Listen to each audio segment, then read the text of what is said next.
for us to show you a brief video to introduce to you what's coming next, setting the context and our speakers for the upcoming session. Let's have a look. Ladies and gentlemen, welcome to Session 1. What does the government want for their cashew sector from the value chain? In this session, we will examine the role of government policies, infrastructure and support in shaping the future of the cashew industry. What do governments expect from the value chain and what can they offer to strengthen it?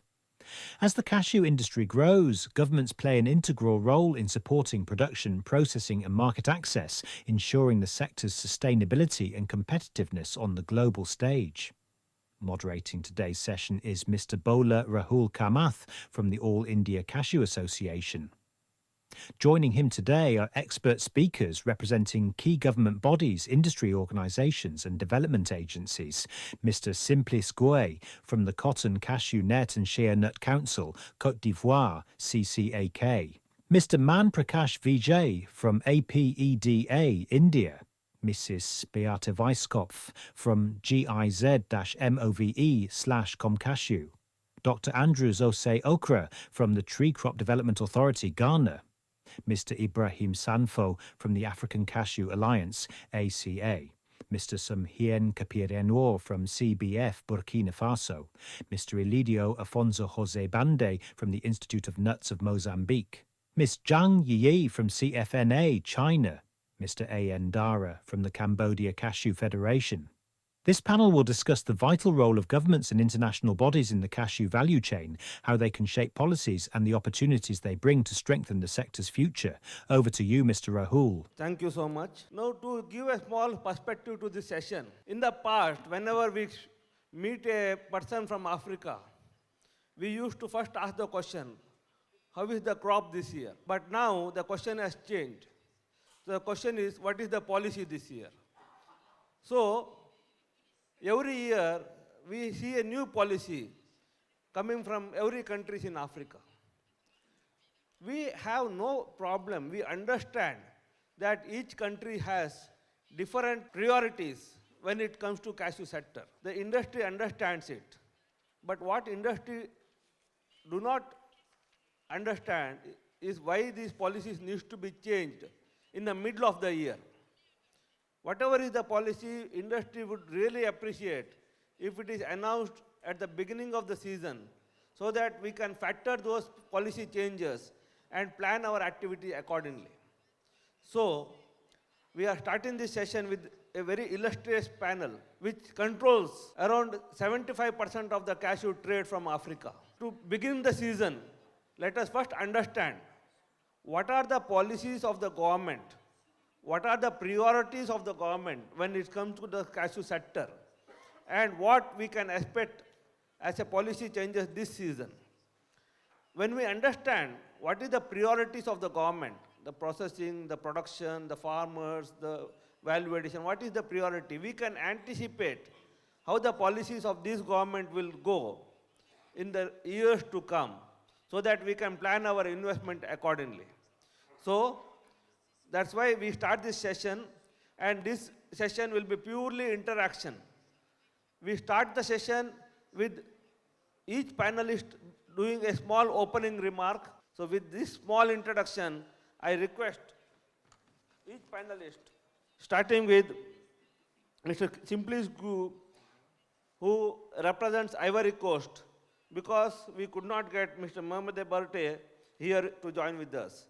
So we start with the biggest producer of raw cashew nut to just talk about what to expect this season. Thank you so much. First of all, let me wish you in the name of Mr. Beate Happy New Year for everyone, for all the cashew sector. Mr. Beate cannot be here this morning because of an important meeting with the Minister of Agriculture in Cote d'Ivoire regarding the main decision for the coming cashew section. The question is, what the government of Cote d'Ivoire needs for regarding cashew? It's the main question. For us, things are very clear. We need to increase the contribution of the cashew industry and the world economy of Cote d'Ivoire in terms of increasing income of farmers, income of all stakeholders, mainly the farmers. So everything we are doing in the sector is in regard of this goal. So the first thing for us is to sustain the production by increasing yields and quality. We also focus on highlighting the positive impact of the sector of the cashew tree on climate. We are working on the domestic market of raw cashew. That means we are working on the warehouses, infrastructures, how to maintain quality after the harvest, from the fields to the exporter of the warehouse of processors. We are working on warehouse infrastructure to maintain the quality and to also regulate the quantity offered to the market. We are continue working on local processing. Local, for the year coming, we will work on the agreement between processors and the government. We have an agreement which provide additional incentive. And for the season coming, as I said yesterday during the close-up meeting between government, we have defined a new rate of subsidies. For the 3 year coming, you will have roughly 300 francs CFA. That means, considering the current rate of dollar, it's mean 0.55 kg USD per kg of kernel produce and trade. So Ivorian companies, that means national companies, will have 300 francs CFA per kg, and international company will have 150 francs CFA per kg. That means 0.27 USD per kg. And you will have, for 5 years, you will have incentive regarding custom duties on the imports of machineries. You will have reduction of tax on your income. So this, you can have it during 5 years, but the subsidies will be during 3 years.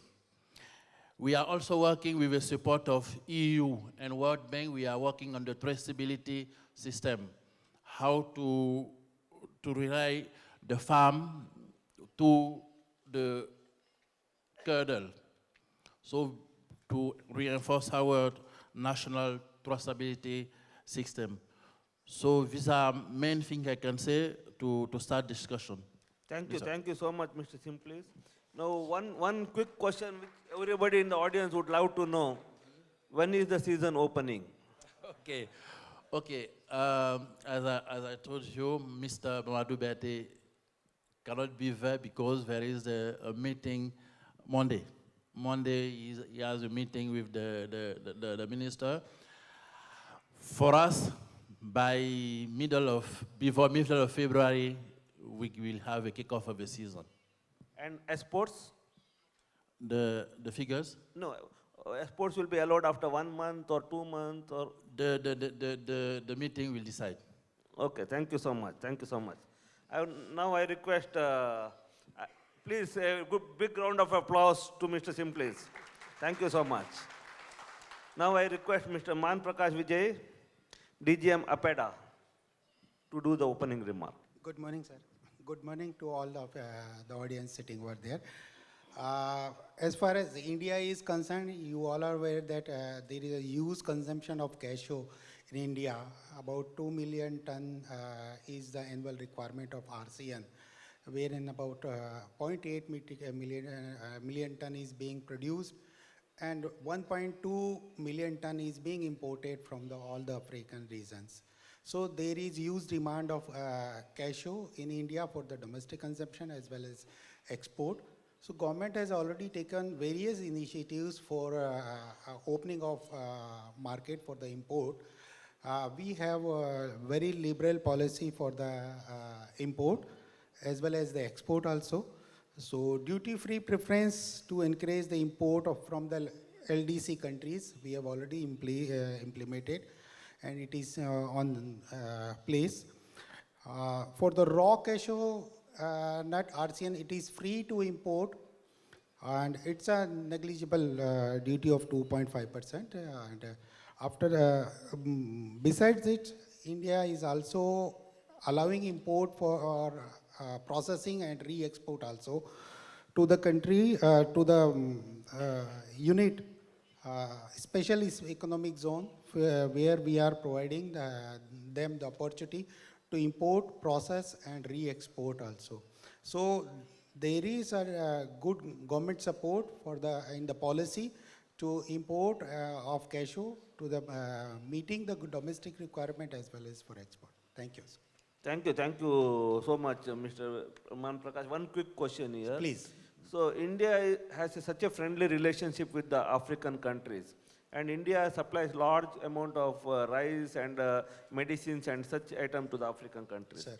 Can we leverage this friendship to invest in Africa to build infrastructure for cashew harvesting and shipment to India? Yes, actually, very good question, sir. Government of India, Ministry of Commerce is also discussing then how best we can invest in the African countries. We can invite. So we are in touch with the Indian processors who go there and invest in the processing as well as for storing warehouse and drying yard also. So Government of India is working on that and encouraging Indian processors and exporters to do over there in the cashew producing countries, sir. Thank you so much. Please, a huge round of applause to Mr. Prakash Vijay. Thank you. Now I request Madam Beate Weiskopf from GIZ-MOVE. Please introduce your organization to the audience and please your opening remark. Yeah. Good morning, everybody, and thank you for inviting me on this panel. So I give the perspective of development partners. For us, one of the most striking trends over the past decade has been the growing proactive engagement of governments in the cashew sector. I think that is really great to see that, and this shift signals and a strong political recognition of cashew as a strategic commodity for inclusive growth. That is also what we can see. And across the countries, development partners are collaborating with governments and tend to support 4 core objectives. That is improving and stabilizing farmers' income. That is also for us a main objective. By supporting resilient and sustainable farming systems, also resilient to climate change, building competitive domestic processing capacities and creating job and income, and strengthening long-term sector resilience to quality standards and sustainability, and also reducing migration, maintaining peace, and that is especially for us an important objective for the interventions in West Africa. To achieve these goals, governments have implemented a range of commendable interventions. And the support, for example, of GIZ-MOVE to that, I would go a bit more in detail in it. We are working very closely with governments, partners in Africa, especially across all Africa, East Africa and West Africa, to strengthen policy, design, implementation and learning in the cashew sector. Development capacity development is very important. And I would like to point out that our role is to facilitate processes, to provide expertise in a neutral way, not taking decisions, of course. And key areas of support include evidence-based policy development. For example, we are supporting development of databases with CICC, ACA, sector studies, policy assessment to inform reforms. And it is very important that we heard also in the speech of Jim, it's very important that policy decisions are based on knowledge and analysis to avoid unintended effects that could hinder the sector's development. We support multi-stakeholder dialogue and consultation at national, regional level. We support public-private dialogues, technical and policy support, advisory support. We support exchange, cooperation, and peer learning among producing countries, for example, through research grants. We are supporting research activities across countries, regional activities in Africa. We have matching grant fund projects, for example, these are co-investment models with the private sector in processing, training, infrastructure. The Cashew Master Training Program is very well known in Africa, and there we developed really a big range of experts in the region that has been developed by GIZ. Knowledge sharing is important. For example, we support the Global Market Encounter and also CICC, scientific and policy webinars. And capacity building is really a driver of the change, and there we are very active in.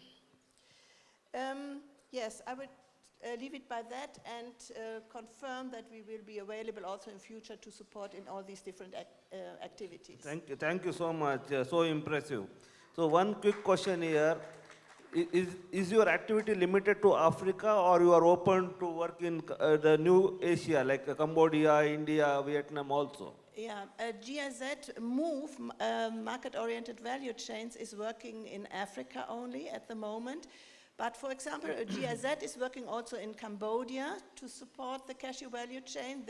We have another project. And that so far I know we are not active at the moment in India and Vietnam, but all depends on you developing, on your negotiation, within the government negotiations, you can bring up the subjects and request support. Thank you so much. Thank you.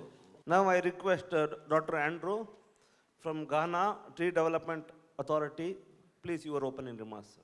Thank you very much, Mr. Moderator, for the opportunity. Good morning to your colleagues. I'm here on behalf of Tree Crop Development Authority from Ghana. Just a quick one. When we say Tree Crop Development Authority in Ghana, is established by an Act of Parliament, Act 1010 of 2019, responsible for regulating and developing 6 key crops in Ghana. Cashew is number 1, coconut, oil palm, rubber, and mango. I'll give you a simple word for it, CCOMS. Cashew, coconut, oil palm, rubber, mango, and shea. So CCOMS for the 6. And as you know, we are here on behalf, under cashew. We are responsible for regulating, setting the minimum price, developing it, and ensure everything is done transparently under the crop. Now, I stand here also on behalf of His Excellency, the President of Ghana, President John Dramani Mahama, and extend warm greetings to you all. As you may be aware, Ghana is resetting. There's a broad agenda for Ghana, resetting Ghana agenda, where the President is retooling everything and making sure everything is done in the right way. So cashew sector is one of them. So by vision, he has placed Ghana and he has placed cashew as a strategic driver for economic growth, industrialization, and export diversification. So cashew is on the top burner for government. In that vein, we want to focus on increasing production and then value addition. It's clear, not negotiable, that we want to increase. At the moment, we are producing almost 260 metric tons. We want to move straight away to 400 metric tons, and not that, process about 40% of that locally. And we want to enhance value addition, making sure we satisfy the local factories before we consider other things. So it's clear. So everything is geared towards value addition and making sure that we also move from the normal traditional farming, cashew farming, to climate smart farming, where we'll bring in a lot of smart things into cashew farming. And more importantly, also to have a well-regulated organization or trade. At the moment, as we pick it, you could see that in Ghana, it's not coordinated or regulated well. So a lot of things. You can't do now do business in Ghana without being registered and licensed to do that. We cannot also just ship from Ghana cashew raw nut to any of the countries without getting, permit to be able to do that. And also making sure that it's in the branded sacks, well qualified and then certified that you can transport this to any part of the country. So these are the clear things that is going on. Enforcement of the regulations that we have, the LI 2471, all to make sure that we learn from the Cote d'Ivoire, we learn from the Cambodians, and make sure that the trade is well coordinated. So we are here to make sure that you get to know about what Ghana is doing. As I'm speaking, the season is opened. And then let me take this opportunity to sound that people were saying Ghana cashew, the quality is good. Initially, we had some rains and people were not drying it. Now, you cannot also not buy any wet thing and be shipping it. We have an enforcement team put together to make sure that the right thing is done as far as quality is concerned. We are not going to compromise on quality. So we encourage all of us to make sure that we do the right thing in Ghana. Thank you very much. Thank you so much. I think Ghana is always the first country to start shipment. So is there any change in the policy this season? No, as far as I'm concerned, I'm sure I even signed 1 or 2 permits before leaving here, because by law, by 15th December, we have to set the price and have to open the season. It's a law thing, which we did by December, and then it's going. So people are shipping now. What we are now ensuring that the quality should be good, as we have stated in our guidelines. Thank you so much. There's such a big relief for the entire industry. Thank you. Thank you so much. Thank you. Now I have Mr. Sanfo Ibrahim, President of ACA. Please, your opening remark. Okay. Thank you, Lord. We are here this morning to talk about what does the government want for its cashew sector in the value chain and what can it offer. So for that, I need to talk the priority of African government for the cashew sector.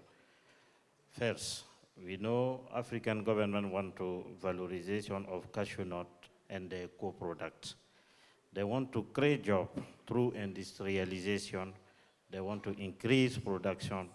They want to increase in producer income, and they want also to increase in national foreign exchange. Now, the support awaited by Africa from the rest of the world can be transfer of production and processing technology and skill, sharing high-performing plant material to increase productivity and production. Africa offers to the rest of the world availability of cashew nut as a raw material through high-quality, large-scale production. Collective action should be undertaken to promote cashew nut, given that supply is increasing faster than demand. First, synergistic action to calibrate demand in relation to supplier. International strategy to promote the consumption of cashew product by highlighting their health benefit. Opening up conquer the African consumer market through a reduction in processing costs, thereby increasing the accessibility of product to the African population. How can the sector be professionalized? By evolving standardized RCN and KNN contract, and by establish a mechanism to guarantee a high level of contractual performance. There we can say to train and support an industry player in the professionalization of their activity, create a regulator and arbitration body in the sector, establish an international platform, integrating a database of supplier and buyer from partner country, identify, rely, and risk actor. It will be good for our sector because we know there is a lot of issue about trading, and we need to know who is correct and who is not correct, from whom we can deal and from whom we cannot deal. Thank you, Lord. Thank you so much. And you raised a very important question of contract performance, which we will come to it later. It's a very important question for all of us to discuss. Thank you so much. Thank you. I now request, I think in the list it is next, Dara. So I think we will go by the list. So please, Mr. Dara from Cambodia, your opening remark. Okay, thank you very much, Mr. Rahul, for your nice moderation. And would like to say thank you very much for the World Cashew Conference that always give a good opportunity for Cambodia to join. I think we joined 4 times already for World Cashew Conference. And would like to say good morning to everybody that try to manage your time to come to contribute to the cashew sector together. Would like to introduce myself again. My name is Dara. I am the president of Cambodia Cashew Federation. And Cambodia, actually, the first crop is rice, and the second crop is cassava, and the third crop is cashew. So cashew is number 3. So whenever the value of the crop reach more than 500 million US dollars, so the government, they're trying to set up the policy. So for Cambodian cashew policy is set very clear. They want to improve production, they want to improve processing and exporting. So production now, by 2025, we reach 1 million ton of the raw cashew nut already. And then we grow about 630,000 hectares only. So, but most of Cambodian raw cashew nut is, we produce the big nut. So the nut count is about 115 nut per kg. So that is the quality of raw cashew nut in Cambodia. And 70% of farmers, they grow the big nut. So we will not go for the small nut to compete with Ivory Coast. And then what the government want, we want probably improve to about more than 1 million ton. Probably we don't want go over 1.5 million ton. That's what the government want to do in the future. And we want our cashew to be neat, like free deforestation cashew, something that the government want. And we want to focus on the quality. And we also want to sell our quality cashew to everywhere around the world. And according to the policy of 1 million ton, Cambodian, we really want to process up to 25% by 2027, very soon, but I think we cannot achieve. And then in the policy also, we also want to process up to 50% by 2032. That's very clear for that. So, and so far, the government has been working very hard because of the policy. That's why they create the Cambodia Cashew Federation. So without policy, we don't really have a federation. So that is the government. We are like a government representative, but we represent all the private sector in Cambodia. So, and then we want to bring investors to come to invest in Cambodia. And the government now working very hard in order to provide, especially for the tax. So you have zero tax for 9 years, and then you can apply for 15 years also for the tax. And the government now trying to open the new cashew industrial park in like the bottleneck area of the Cambodia province. So, but unfortunately, we already allocated that money to do that cashew industrial park, but we have a bit border conflict with Thailand. So the government just changed a little bit. So that's why, you know, I have some of my friends here.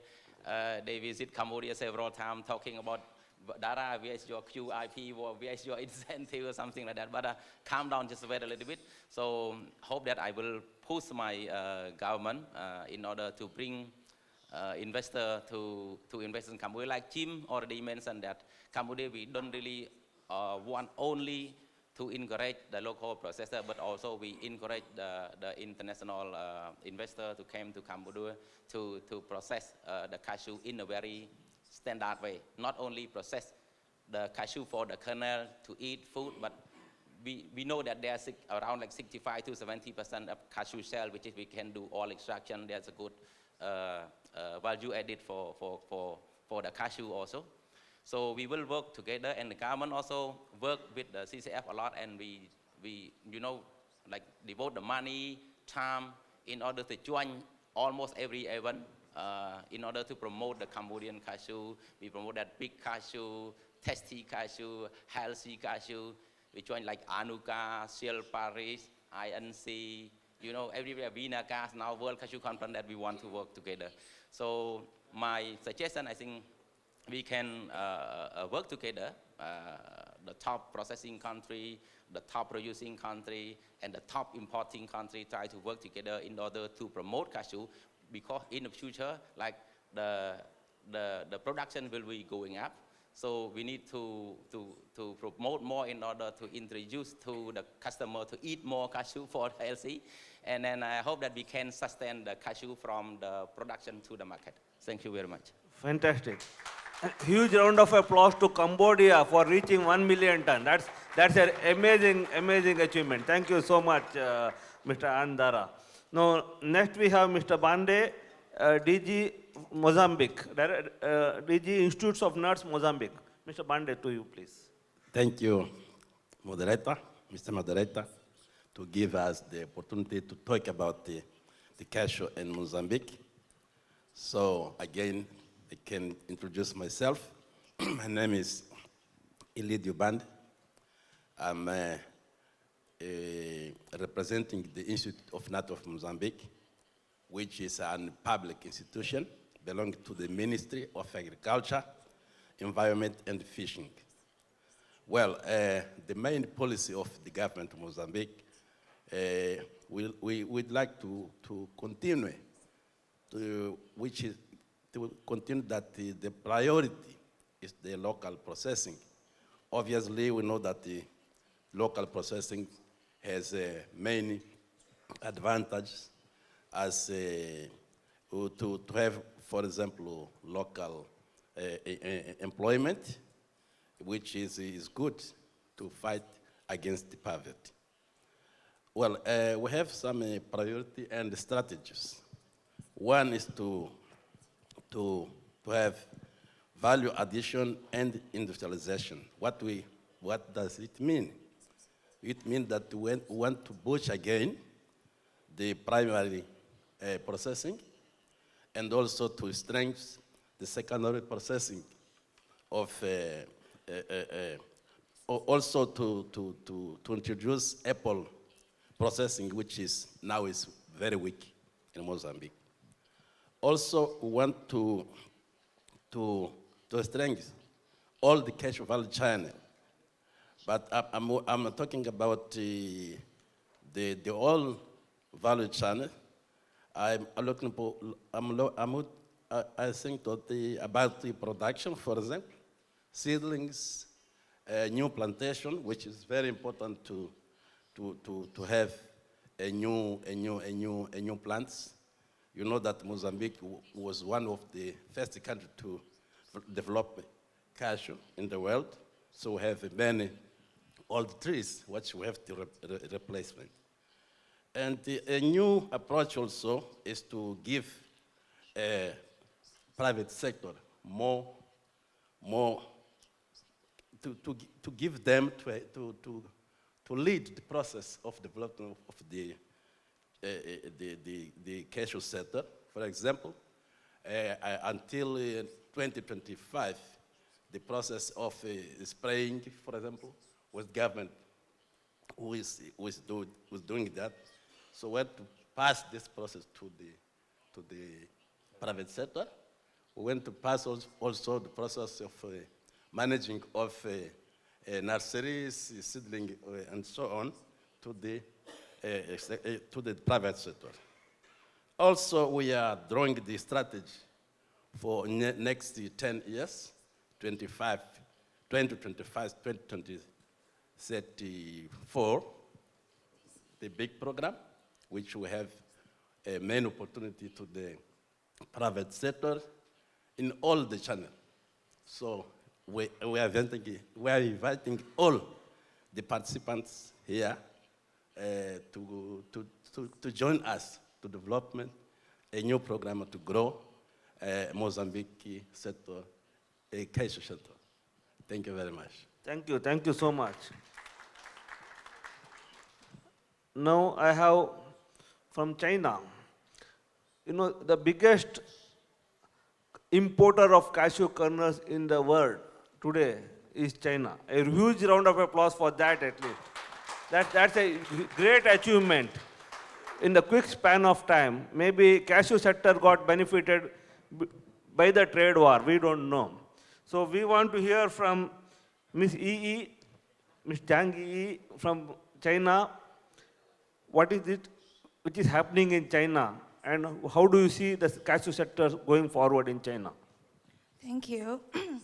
Hello, everyone. I want to thank the Cashew Info for their generosity for inviting me to join the panel today. I'm Zhang Yiyi. I'm from China Chamber of Commerce. I'm now the Secretary General of TRINASAM Chamber of CFNA, and we are the largest, China's largest agricultural trade organizations in China. And while China's overall market in the 2025 is just satisfactory, well, the cashew category stood out with a very satisfactory import result. Import volume hit a new historical high, making China surpass the United States to be the top 1 cashew importers for the very first time. And our import volume in last year is about 150,000 tons last year. And today, since our panel will focus mainly on the diplomatic perspective of cashew, on the policy and regulatory side, so I would like to briefly share China's current situation in this regard. Cashew is the only nut varieties in China that we cannot develop domestic cultivation, where 100% rely on the import. So this actually creates a significant and sustained demand. So from a policy perspective, the primary production and processing hubs are located either in Africa or southeast part of Asia. There's no direct link with the US. So this is one of the few nuts that supply chain without direct link to the US. So that makes cashew less policy risks compared with other nuts that we import, such as almond, pistachio, or pecans. So that is also why that in the last year, there's an intensified in China and the US trade attention. So that is why the Chinese trade stakeholders in our countries, they're betting towards cashews to avoid the risks in policy level. But there's also some concerns and opportunities in cashew industry as well. As a product that we rely on, all dependent on the imports, so we're looking for a secure, diversified, and stable supply chain that without rely on only one single countries. Currently, China's policy is moving towards that direction as well. We have done a very pretty job. We have more than dozens of suppliers of cashew to China last year. So today, Vietnam is undoubtedly the China's largest source, accounting for over 85% of our imports. We share a deeply integrated and mutual beneficial trade relationship with Vietnam. And ASEAN and RCEP member, the Vietnam enjoy a zero tariff when they export to China. Vietnam is and will remain the China's major source of our cashew imports. Well, another emerging frontier of cashew is Africa. So China has already eliminated all tariff for the 33 countries of Africa that is least developed. And in last year, the June of 2025, the China has announced a zero tariff policies upon all 53 African countries that established diplomatic ties with China. So that means like some major tree nuts exporting and producing countries like South Africa, like Kenya, like Cote d'Ivoire, that will enjoy a zero tariff as well. This policy is still in the implementing phase, but we will see it to be implemented very soon. So actually, this policy actually for China is a game changer. It will definitely change the tree nut shift, tree nut flows in China. So take Cote d'Ivoire, for instance. Cote d'Ivoire is the world top 1 producing and exporting countries. And currently, if we import from Cote d'Ivoire directly, the products will have a 5% of tariff on the RCN or the 7% tariffs on the kernels. That is the tariff. And then there plus a 9% of the value-added tax. That will approximately 14 to 16% of the tax burden. So that makes the cashews from African countries is less price competitive compared with that from our neighbors. So, the Africa is definitely will be a driving force for that because of the future potential of Africa lies in the upcoming zero tariff policies, and will allowing the China to have a more control and options to the upstream raw material source. So as more African also they're banned, they are RCN export. So that's also processing centers and now gradually shifting from the Southeast Asia countries to the Africa. So making direct African procurement channel for China is essential.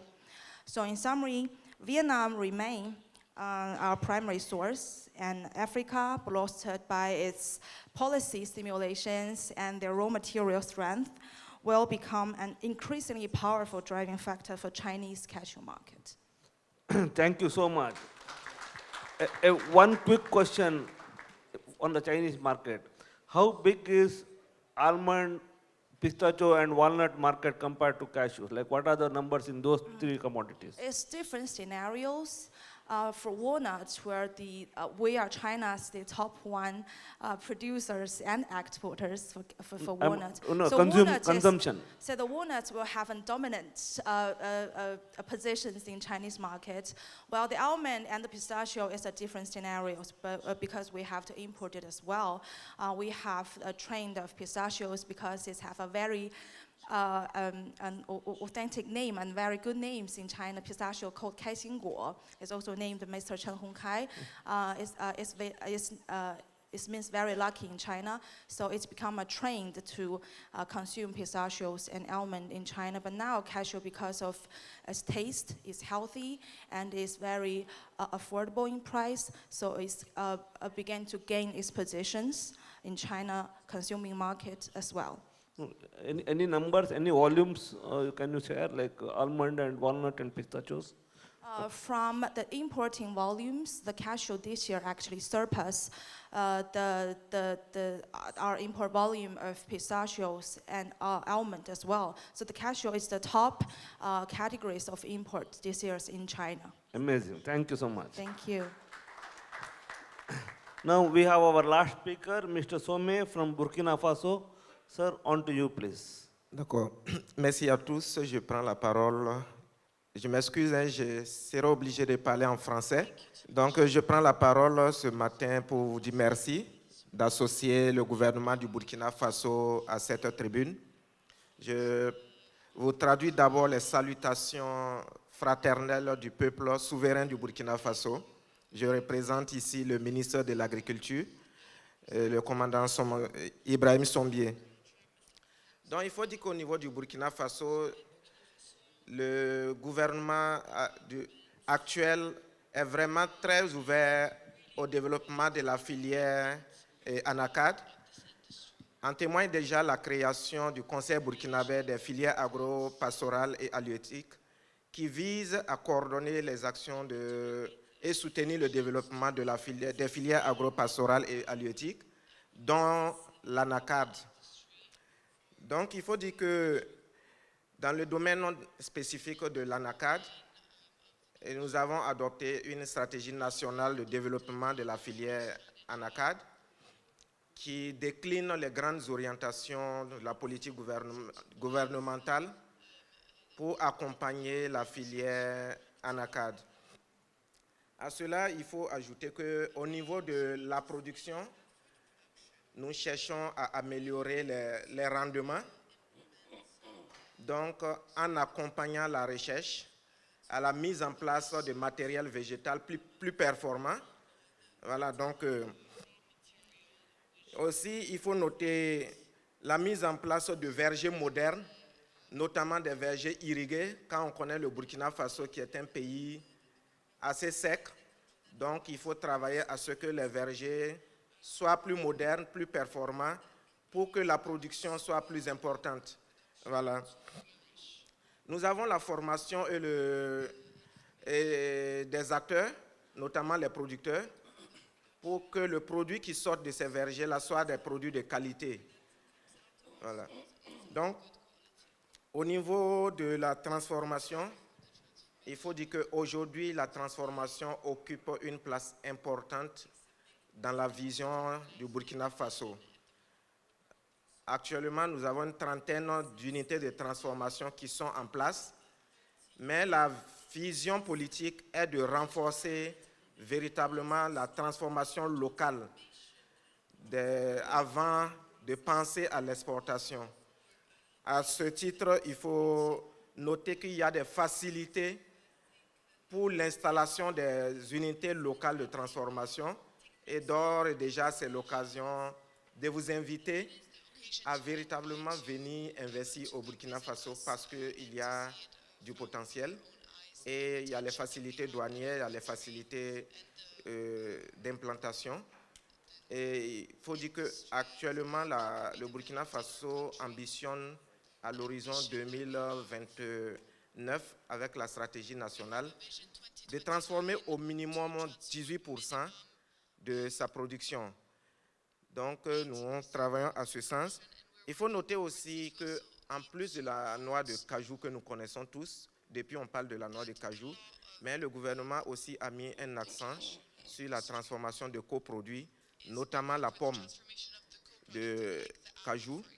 Donc déjà, il y a des unités qui sont en cours de mise en place dans ce sens pour valoriser aussi cette pomme-là qui est laissée dans les vergers après la récolte de la noix brute de cajou. Donc à ce titre, on note aussi que pour le plan exportation, on instaure parfois un début de campagne qui va être bientôt pour le 21 février, lancé le 21 février, et mettre en place des mesures incitatives pour pouvoir ravitailler ces unités-là. Et c'est à ce titre que vous allez voir que quelquefois on dit la campagne est fermée et les gens pensent que c'est une interdiction définitive des exportations des produits du Burkina Faso. Non, c'est pour permettre à ces unités locales de pouvoir se ravitailler en matière première et après quoi on fait l'ouverture de la campagne. Parce qu'une chose est d'encourager l'installation des unités locales, mais sans matière première, il n'y a pas de transformation locale possible. Donc, sur le plan de la commercialisation, nous avons aujourd'hui mis en place dans une vision d'améliorer la qualité du produit qui est mis sur le marché international, un cahier de charges sur la commercialisation. Aussi, dans le cadre toujours de professionnaliser le secteur, nous avons instauré les agréments exportateurs qui permettent quand même de suivre les produits qui sortent. Donc, pour permettre aux producteurs de vivre dignement de leur métier, le gouvernement a instauré ce qu'on appelle les prix planchers, bord champ, qui permettent que nous puissions avoir un prix incitateur pour encourager la production. Parce que si nous voulons avoir des noix brutes pour alimenter les unités, pour exporter, il faut d'abord développer le maillon production. Sans production, il n'y a pas de transformation, il n'y a pas d'exportation. Voilà, donc nous avons également aussi imposé des prélèvements à l'exportation et ces prélèvements permettent de financer le développement du secteur de l'anacarde au niveau du Burkina Faso. Et le prélèvement s'élève à autour de 25% par kilogramme exporté. Et ce montant est reversé dans une caisse qui est pris pour accompagner les acteurs du domaine de l'anacade, notamment l'ensemble des maillons, production, transformation, commercialisation et aussi la recherche. Voilà, donc voilà un peu des mesures qui sont prises au niveau du Burkina. Nous sommes actuellement à la 6e place de la production sous-régionale derrière la Côte d'Ivoire, que nous sommes en train véritablement de poursuivre et que nous espérons les années à venir pouvoir ravir la vedette pour prendre la première place de la production de noix de cajou au niveau de la sous-région. Donc, encore une fois de plus, vous invitez à venir massivement investir au Burkina, car comme l'a lancé notre leader, le capitaine Ibrahim Traoré, la porte est vraiment ouverte et nous ferons tout pour faciliter l'installation. Hier, je pense qu'à la réunion à huis clos, mes frères du Cambodge, du Vietnam et de la Chine s'inquiétaient quand on parle de la fermeture des exportations. C'est leur assurer qu'on n'arrive même pas à transformer d'abord plus de 20%. Donc, il y a toujours de la matière première à exporter, mais qu'on nous permette de pouvoir aussi vivre de cette activité, créer de l'emploi pour la jeunesse burkinabé et impulser un développement local. Et voilà un peu ce qu'on veut dire. Et le Burkina Faso avait comme message à passer. Je vous remercie. Thank you so much. If I can understand properly, if somebody can help me, Burkina Faso want to develop its domestic cashew processing industry. That's why Burkina Faso is proposing 25% tax on export of raw cashew nut from Burkina, so that money can be used to support the domestic industry. The season is starting from February 21st, I think, if I'm correct, right? February 21st, they are going to start the season, and they are first going to secure the raw material for the domestic industry, and once that is over, they will then allow the export. Is it correct? Translation is correct? Yes. Thank you so much. So this is what now the opening remarks is, and I am sure people have plenty of questions. So our Slido is open. So please scan the Slido, and anybody has any questions, they can post on the Slido. But to start with, I have one or two quick questions. Now, every one of the panelists have always said that their priority is farmers' income. Now, increase the income of the farmers.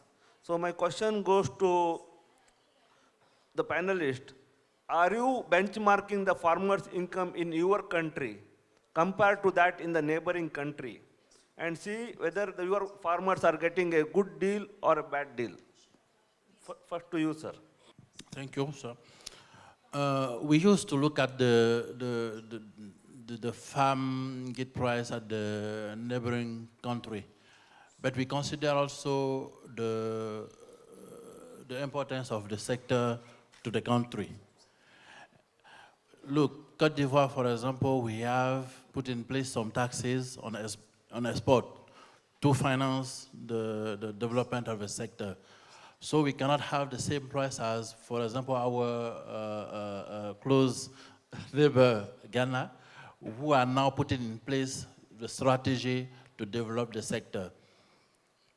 So we take in account mainly the vision of the government to develop the sector, and we think the only way to increase the way of living of the farmer is not only the price. We can work on other side, for example, accessing to wealth, accessing to some domestic infrastructure, putting in place road to be able to go from the village to the main city, having schools.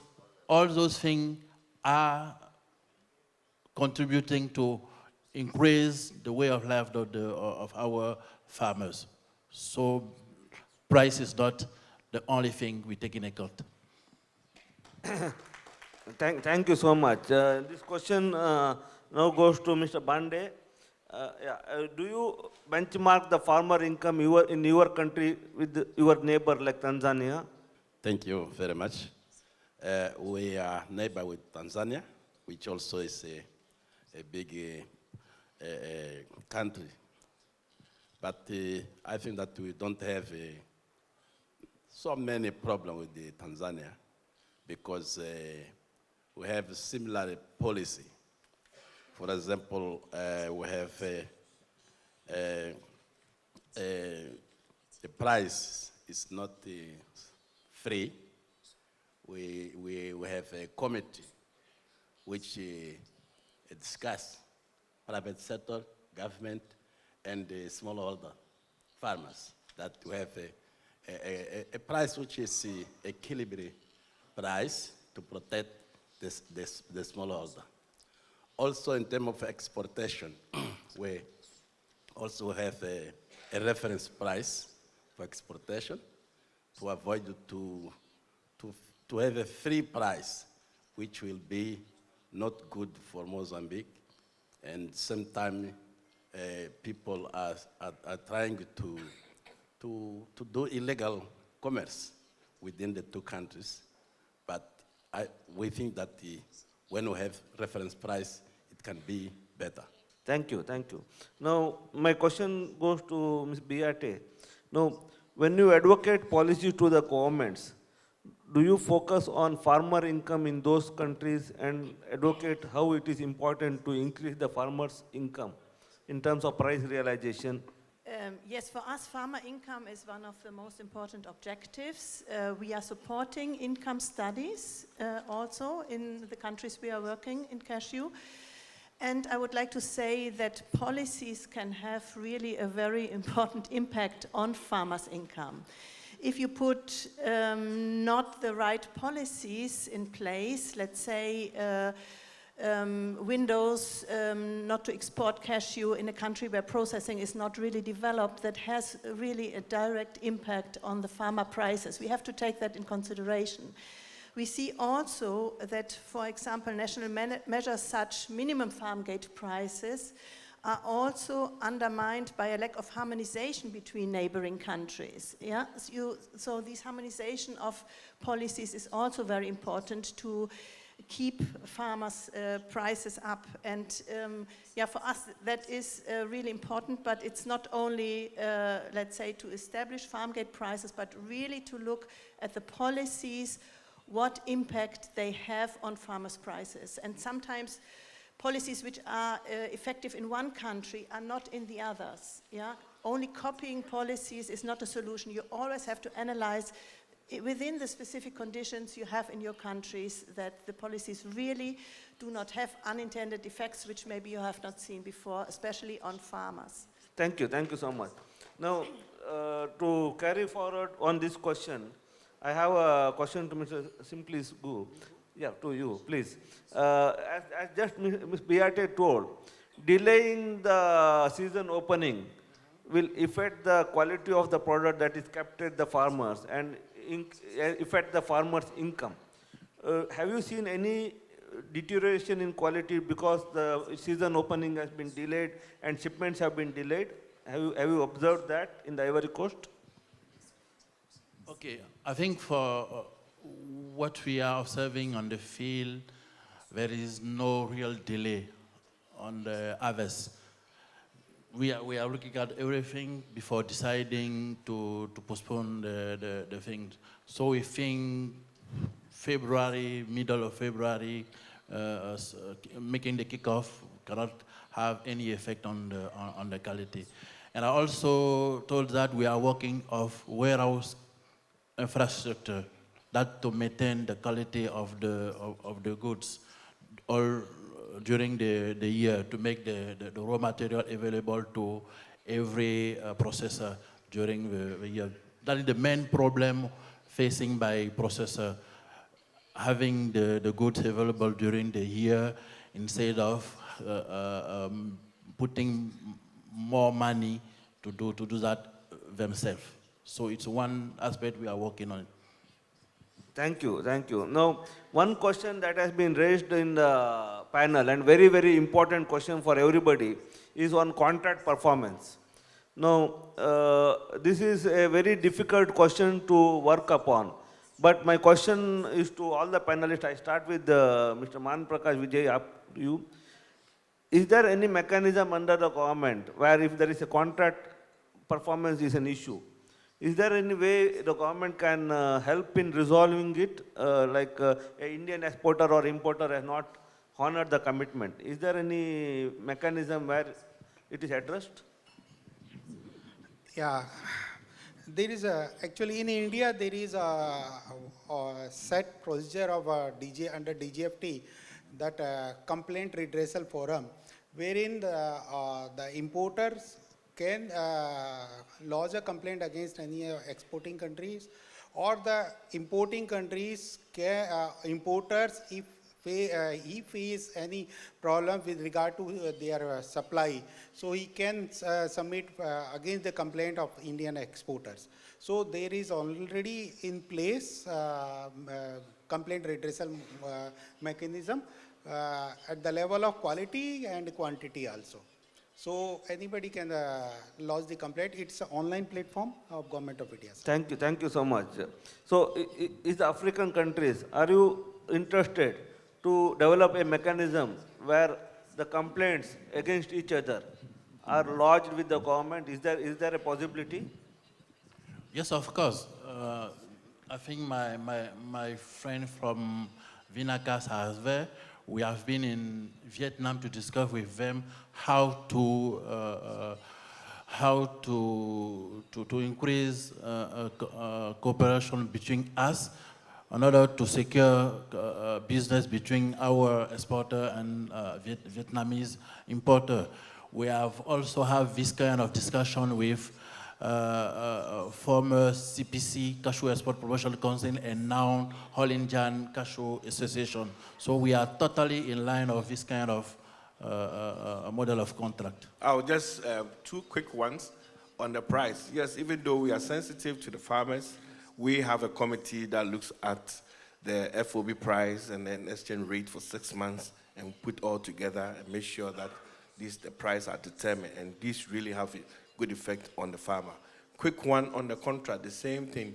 We also have a traceability supply chain system, and we work closely with associations. So what we normally do, we ask that you actually deal with a registered exporter, so that if there's an issue, once it's a registered exporter licensed by us, if there are any issue, we can also work to our doorsteps and we can act and help you to settle the issue. Thank you. Okay, thank you. This is a good question. Sometimes I say all time we meet, we represent at least 80% of actors in this sector. So we know each other. Who is wrong, who is true, we know. But this issue is always there because we don't want to communicate. And if you see in Africa now, there is a lot of organisms of regulator, and they try to identify the actor. Like if I take like Burkina Faso, we know how many exporters are there, how many traders are there. The government know them.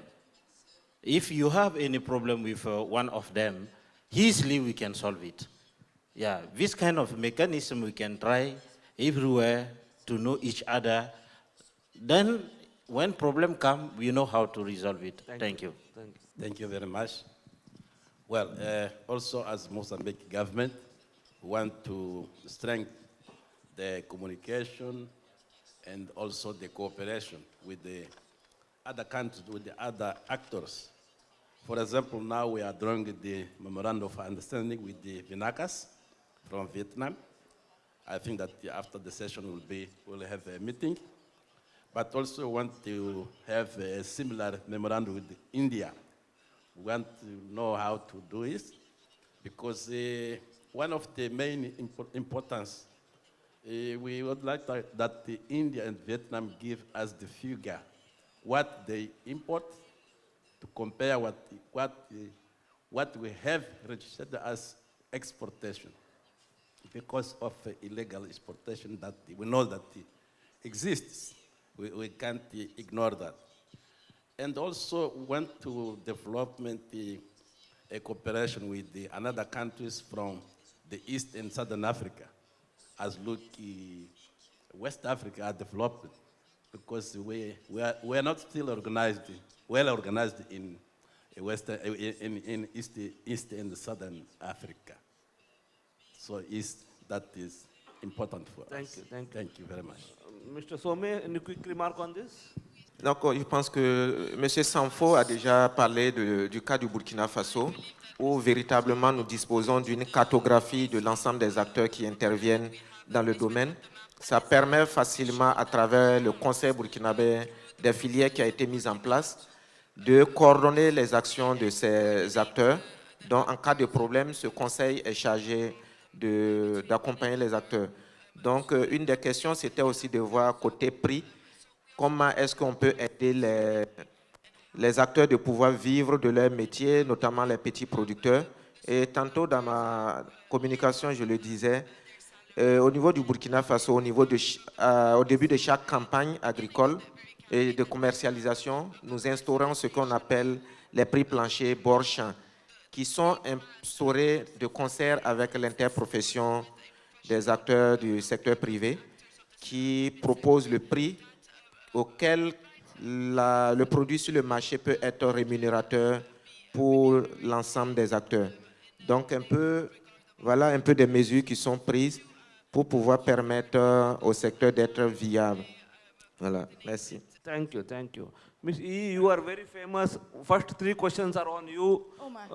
In the Slido. The gist of the question is, will China import raw cashew nut and start processing? And is the surge in import is temporary, or do you think this is going forward, this will be a regular feature? Okay, so I'll answer on the sequence. So the first question is about China's importing and processing, right? Actually, we do import and process our CNs in China right now, but it's very few amount compared with kernels. So till now, we're processed about 20,000 tons per year, and if the zero tariff policy that truly implemented in the future, so that means zero tariff the import from Africa, so that's the RCN processing amount could be increased to 50,000 tons in the future. Thank you. And the kernel import, do you think the surge is temporary or it's a regular future? Okay, so the second question is, see Cambodia as a partner to China for cashew. Yes. Cambodia is our very reliable friends, and we're neighbors geographically. So there's a substantial factory constructions are already underway. And since now China is encouraging to more trade interactions with Africa, and Cote d'Ivoire is top 1 cashew producing countries as well. So there's also a possibility for China to invest in Cote d'Ivoire as well. Okay, and last question is, high imports in 2025 in China is just temporary, or do you think, what are the projections going forward? So we focused that in this year, 2026, the import volume of cashew will be probably same as last year. And we would love to see a growth every year. And for cashew, for instance, China's market is very huge. We grow walnuts 1.5 million tons per year, and we have 400,000 tons export. So the rest of them are consumed domestically. So the cashew amount actually compared with walnut is only less than 20%. So there's a huge potential in the Chinese market unless the price is sensitive and for the market is affordable, then there will be a very great potential for the cashew to gain more market share. Thank you so much. The next question is to Dr. Andrew. Now, with the recent changes in the weather, what is your expectations of the crop this season in Ghana? Thank you very much for this question. Our expectation is quite huge this season. Number one, we expect to have quality products. And let me once again use this medium to debunk the idea that the quality we have now is not good. It is not right. The quality is good. And it's going to be good and better in the sense that, as I indicated, probably when we have time, I'll show you. Just Monday, the Minister for Food and Agriculture, myself, we graduated compliance and enforcement team who is going to go around all the cashew centers and make sure that farmers dry the cashew to the required moisture that we have stated and everything so that you don't sell. Again, we expect that if you are not a registered aggregator, you cannot be at the farm gate to do business. If you're a foreigner, you know what the law prescribes and where you should do business, so we would not expect you to do that. So the fact that they come to the farm gate to really influence system is not going to be easy for them. And I'll use this medium once again. We don't want to apprehend or arrest anybody. We have to be law-abiding. So we expect good trade this year, and we're expecting that production will go high because we are going to monitor and people will benefit out of it. That's our expectation. Fantastic news. Thank you so much. Now, next question to Cote d'Ivoire. Why are you not controlling buyers or traders like you are doing it for cocoa? Okay, thank you. I think I've just talked about it. We have discussion with Vietnam, AIC of India to work closely to identify the bad partner of our sector.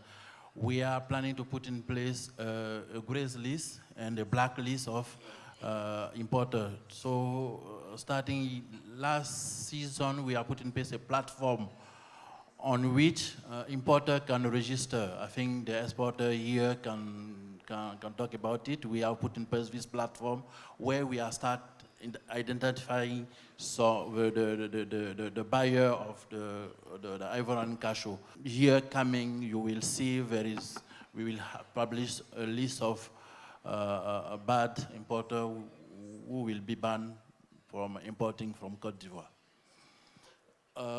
Second question regarding the subsidies. Yes, I think I was waiting for this question. You say we think that subsidy is not the only way to support the sector. We have given subsidy during 10 years, and we have reached a very, very good result. We have gone from 40,000 metric ton of raw cashew processed locally to 650,000 metric ton. We are processing 43% of our production. So we think now we need to go far. We need to work on the cost.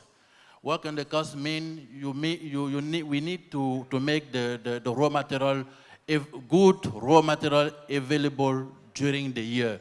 That means we need to develop warehouse facilities in Cote d'Ivoire so that we can have the good. It's one part. We are working also on availability of spare parts and technology locally and local expertise.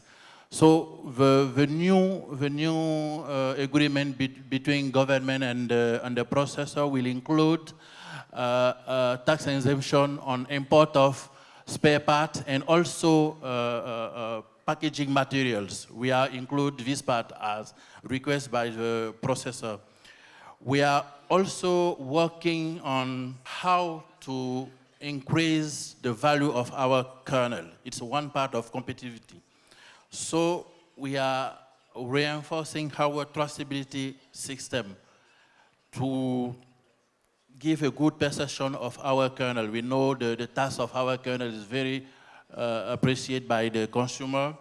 We are also working on promoting the sector. Promoting, that means finding new market to develop the export of kernel. And we are also working on certification system, how to assist the local processor to obtain the main certificate to access to all market. So we think working on this, we can be sure we will continue developing our processing sector. The target is to reach 1 million ton processed locally in 2013. We are sure we will reach this result. I think in 2016, when we say we will give subsidy for local processor, most of people were saying we cannot do. You see the result. When government of Cote d'Ivoire say in 2013 we will reach 1 million ton of cashew process, we will do. We are also working on how to make technology available in Cote d'Ivoire. I have a meeting yesterday with some equipment manufacturer. I told them, come, government is available to give you incentive to have your store in Cote d'Ivoire, to have your representative in Cote d'Ivoire. Come quickly. Maybe now if you come and you ask for some assistance, government will give you. But in 5 years, 10 years, maybe government will say we have enough company in Cote d'Ivoire to give subsidies for new coming. So come when government is waiting for you. Thank you so much. That's a very spirited reply. Thank you so much. Now, next question to Mr. Dara. What are the challenges that you see in Cambodia building factories as other African countries are doing? Okay, thank you very much for the question. Actually, we cannot compare with my friend from Ivory Coast because our government don't really give much as Ivory Coast. But actually, for Cambodia, it's a good opportunity if you can set up the processing in our country.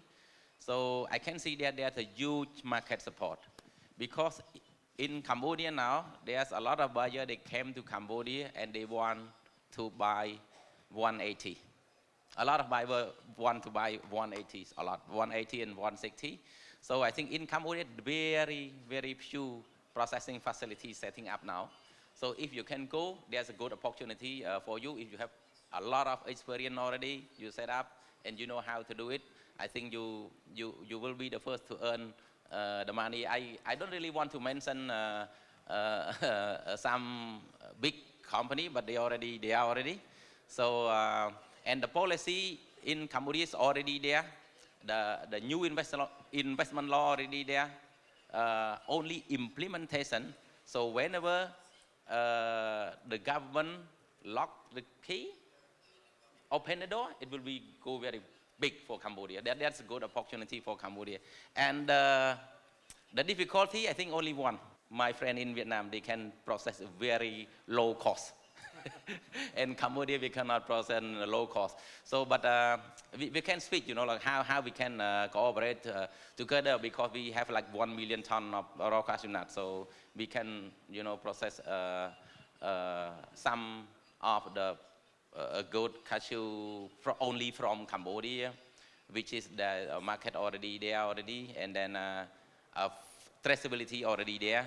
So hopefully that I'm here to talk to you and then to help you, and I'm here to push my government to, you know, to use the key and then open the door for investment law, for a green industrial park, and for the tech exemption, everything. Thank you.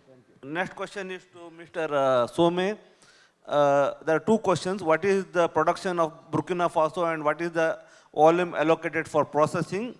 And second question is, what is the preferred port of export for cashews? Whether it is Lomé, Tema or Abidjan? And who decides this? Merci pour cette question. Il faut dire qu'en termes de production, cela est variable d'une année à l'autre en fonction de la saison.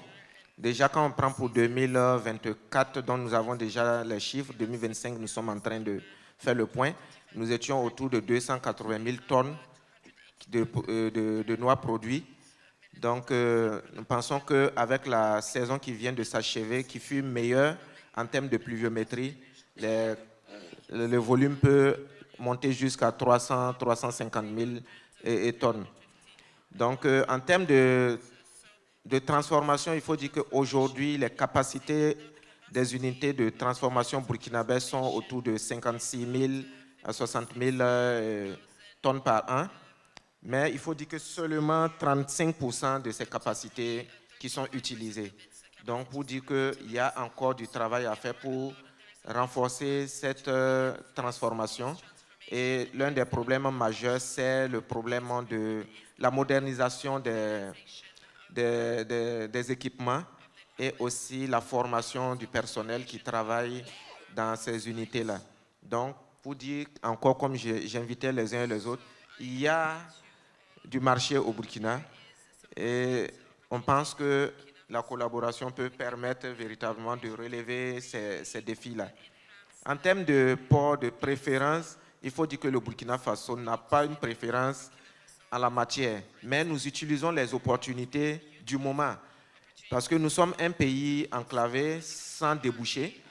Le pays qui nous offre pour l'instant T la meilleure option, nos exportateurs vont là-bas. Et présentement, au regard du climat sous-régional très tendu, la majorité des exportateurs sont orientés vers le port de Lomé.